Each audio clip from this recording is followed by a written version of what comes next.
దేవుని వాక్యాన్ని ఆత్మరక్షణ కొరకు ప్రకటించడానికి బదులుగా వాక్యానికి చోటు ఇవ్వకుండా శరీర సంబంధమైన స్వస్థతల కోసం ప్రాకులాడడం, పరుగులెట్టడం, వాటి కోసమే మీటింగ్స్ పెట్టడం ఎంతవరకు సబబంటారో ఒకసారి ఆలోచించండి.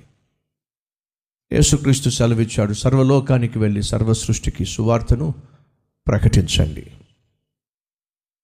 కల్వరి టెంపుల్లో వాక్యం ప్రకటించబడుతుంది. విశ్వసించిన వారి జీవితాల్లో ఆశ్చర్యకార్యాలు జరుగుతున్నాయి, స్వస్థత కార్యాలు జరుగుతున్నాయి. దేవుడు ఆశ్చర్యకార్యాలు, అద్భుతాలు చేస్తున్నాడు. ఎందుకని? మొదటిగా వాక్యం ప్రకటించబడుతుంది ఇక్కడ. తరువాత దేవుడు చేయాల్సింది ఏమిటో దేవుడు చేస్తున్నాడు. ఇది వాక్యానుసారమైనటువంటి సేవా విధానం. మోషేకు దేవుడు అద్భుతాలు చూపించాడు, నమ్మలా. ఇప్పుడు 4వ కారణం చెప్తాను. ఏంటో తెలుసా? ప్రభు, నీకు విషయం తెలుసా? ఏమిటి? అసలు నాకు మాట్లాడడం చేత కాదు. ఏం చేత కాదట? నాకు మాట్లాడడం చేత కాదు. మళ్ళీ కొత్త స్టోరీ ఒకటి, నాకు మాట్లాడడం చేత కాదు. అప్పుడు మోషే, ప్రభువా, ఇంతకు ముందైనను ఇప్పుడైనను నేను మాట నేర్పరని కాదు. మీకు ఒక విషయం తెలుసా? నేను స్కూల్లో చదువుకున్నప్పుడు రోజుల్లో నేను నత్తోడిని. మీకు ఆ విషయం చాలామందికి తెలియదు. నేను చాలా స్పీడ్గా మాట్లాడేవాడిని. మాట్లాడినప్పుడు కొన్ని పదాలు పలికేవి కాదు. అలా పదాలు పలికేవి కాదు, చాలా స్పీడ్గా మాట్లాడేవాడిని. నేను ఇంట్లో ఉన్నప్పుడు మా నాన్నగారితో మాట్లాడుతున్నప్పుడు ఏదైనా ఒక విషయం చెప్పాల్సి వస్తే మా నాన్నగారి దగ్గరికి వచ్చి ఏదో చెప్పేసేవాడిని. నేను చెప్పాల్సి మొత్తం చెప్పేసేవాడిని. మా నాన్నగారు మొత్తం వినేవాళ్ళు. విన్న తర్వాత మా మమ్మీని అడిగేవాడు, ఇంతకీ వాడు ఏమన్నాడు? మీరు నవ్వుతున్నారు కానీ అది నిజమండి. పాపం ఆయనకు కూడా అర్థమయ్యేది కాదు. మొత్తం అంతా విన్న తర్వాత ఇంతకీ వాడు ఏం చెప్పాడు, ఏమని చెప్పి వెళ్ళాడు. ఇంకా స్కూల్లో అంటారా, తెలుగు మాస్టర్ గారు నన్ను ఎప్పుడు కూడా పద్యం చెప్పమని అడగలేదండి. ఒకవేళ పద్యం చెప్పడం మొదలు పెడితే ఏ పదం మిస్ అయిద్దో తినిపడేసేవాడిని, టైం తినిపడేసేవాడిని. ఇంకొక ఎగ్జాంపుల్ చెప్తాను. 1994లో హైదరాబాద్లో ఒక పెద్ద మీటింగ్ ఏర్పాటు చేశాను. ఆ మీటింగ్ ఏర్పాటు చేసినప్పుడు అంటే సేవ ప్రారంభించాం, అద్భుతంగా పరిచర్య జరుగుతుంది. ఆ పరిచర్యలో భాగంగా ఒక పెద్ద మీటింగ్ ఏర్పాటు చేసి దైవజనులు జైపాల్ గారిని వాక్య పరిచర్య చేయడానికి పిలిపించాను.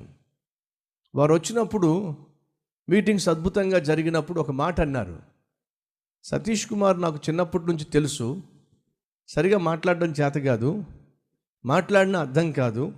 హైదరాబాద్లో సేవ జరుగుతుంది, అద్భుతమైన పరిచర్య జరుగుతుంది, మీటింగ్స్ ఏర్పాటు చేస్తున్నాం రండి అంటే మాట్లాడమే చేత కాని వాడు ఏం సేవ చేస్తున్నాడో చూద్దామని వచ్చాను అని వారు సాక్ష్యం ఇవ్వటం కూడా జరిగింది. అలా మాట్లాడడం చేత కానీ ఒక నత్తివాడిని ఈరోజు దేవుడు ఏం చేశాడు? ఈ స్థితిలో నిలబెట్టాడు. మోషే ఒక సత్యాన్ని మర్చిపోయాడండి. ఏడో తెలుసా? కర్రను దేవుడు పాముగా చేశాడే, తోక పట్టుకుంటే మళ్ళీ కర్రగా చేశాడే, ఛాతి మీద నా చేయి పెట్టుకుంటే కుష్ఠరోగం వచ్చేసిందే, మళ్ళీ దాన్ని తీసి మళ్ళీ పెట్టుకుంటే కుష్ఠరోగం పోయిందే. ఇంత అద్భుతములు చేసిన దేవుడు నా నోటిని ముట్టలేడా? ఇంత ఆశ్చర్యకార్యం చేసిన దేవుడు నన్ను, నా నాలుకను బాగు చేయలేడా? విశ్వసిస్తే ఎంత బాగుంటుంది. నేనే పాటి వాణ్ణి అన్నటువంటి మోషే మరొక ప్రశ్న వేశాడు, నువ్వెవరివి అన్నప్పుడు నేను ఉన్నవాడను అని దేవుడు చెప్పిన కారణం ఏంటి తెలుసా? మోషే, నీకు ఏది అవసరమో అది తీర్చటానికి నీ ప్రక్కనే నేను ఉన్నవాడినయ్యా అని దేవుడు తన శక్తితో కూడినటువంటి సత్యాన్ని, వాస్తవాన్ని తెలియచేస్తే మోషే మళ్ళీ అంటున్నాడు, నేను నత్తోడిని, నాకు మాట్లాడడం చేత కాదు, కాబట్టి నువ్వు చెప్పే పని నేను చేయలేను అంటున్నాడు. మరొకసారి జ్ఞాపకం చేస్తున్నాను, మనం ఎవ్వరం కూడా పర్ఫెక్ట్ కాదు, మనం ఎవ్వరం కూడా పైనుంచి ఊడిపడలేదు. వాస్తవంగా జాగ్రత్తగా పరిశీలన చేస్తే మోషే సకల విద్యలు నేర్చినవాడు. అపోస్తల కార్యములు 7వ అధ్యాయంలో మనం చూస్తాం, అతడు మాట నేర్పరి, సకల విద్యలు ఎరిగినవాడు. మరి ఎందుకని ఇప్పుడు నత్తివాడు అంటున్నాడంటే, నేను గతంలో చెప్పా కదా, 40 సంవత్సరాల క్రితం అతను ఐగుప్తు భాష మాట్లాడాడు. ఇప్పుడు ఆ భాష మాట్లాడలా. 40 సంవత్సరాలుగా తాను మర్చిపోయినటువంటి భాషను మరలా మాట్లాడడం అంత సులభం కాదు. రెండవదిగా ప్రొద్దుట వెళ్ళడం, గొర్రెలు మేపుకోవడం, సాయంత్రం ఇంటికి రావడం, కాసేపు ఇంట్లో గడపటం, పడుకోవడం, ప్రొద్దుట లేవడం, గొర్రెలు మేపటం. తన జీవితంలో ఈ 40 సంవత్సరాలు ఎక్కువ కాలం నిశ్శబ్దంగానే గడిచిపోయినాయి. కాబట్టి ఎంతో కొంత నోటి మాంద్యత ఏర్పడి ఉంటుంది, ఎంతో కొంత ఒక విధమైన నత్తి అనేది వచ్చి ఉంటుంది.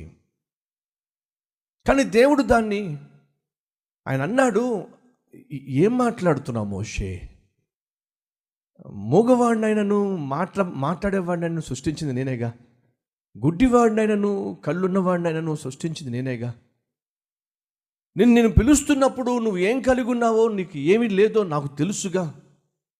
నువ్వు నా మాటకు లోబడితే చాలు. ఈ మాట వింటున్న సహోదరి సహోదరుడా, ఒకవేళ దేవుడు చాలా కాలంగా నిన్ను తన సేవకు పిలుస్తున్నాడేమో, తన పరిచర్యకు పిలుస్తున్నాడేమో, రమ్మని ఆహ్వానిస్తున్నాడేమో, అనేక రీతులుగా దేవుడు నీతో మాట్లాడుతున్నాడేమో. అయినప్పటికీ నువ్వు పట్టించుకోకుండా, దేవుని మాటకు లోబడకుండా, ఏవేవో సాకులు చెప్పుకుంటూ, కారణాలు చెప్పుకుంటూ దేవుని యొక్క పిలుపు నిర్లక్ష్యం చేస్తున్నావేమో.